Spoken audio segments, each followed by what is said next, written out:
Hello! Welcome to Chapter 3 of my Birthright Phoenix LTC. This marks the first chapter that my playthrough will see a turn difference from Lunatic. In fact, we'll actually be losing a turn here, for the same reason that I wasn't able to save a turn in Chapter 2. Chapter 3 also marks our first seize objective.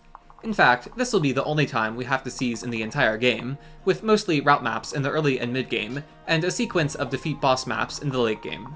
We can basically just ignore the eastern path that Hans takes, triggering the southwestern dragon vein that directly leads us to the seize point. To help with this, we get to use Pair Up for the first time, putting our units in guard stance. This occasionally blocks attacks for the lead unit, and gives a stat boost depending on the supporting unit's class.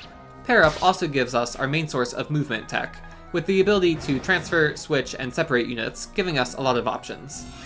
For example, Jakob pairs with Core in turn 1 to get separated in range of the first samurai, despite starting so far back.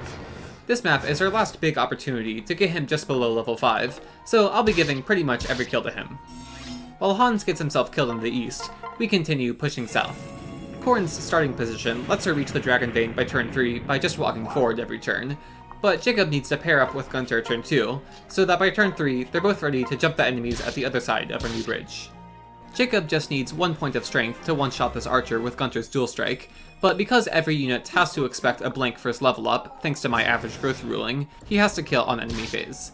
Thankfully, enemy AI generally cares more about dealing damage than getting counterattacked, so Jakob gets this archer kill this enemy phase, and he'll get the samurai kill next enemy phase, after Korn moves in range of Jakob's defensive aura skills.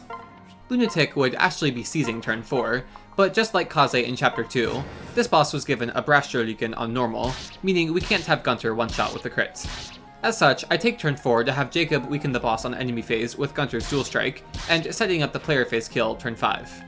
With average stats, we basically need to land all 4 of these attacks to ensure Jakob gets the kill, but because Jakob got 2 points of strength during this chapter, Gunter doesn't have to land his final dual strike.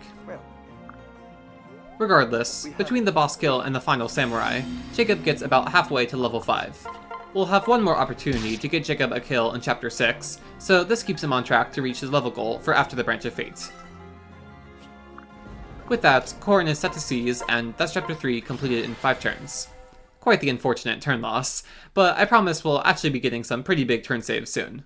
Thanks for watching, and I'll see you next time.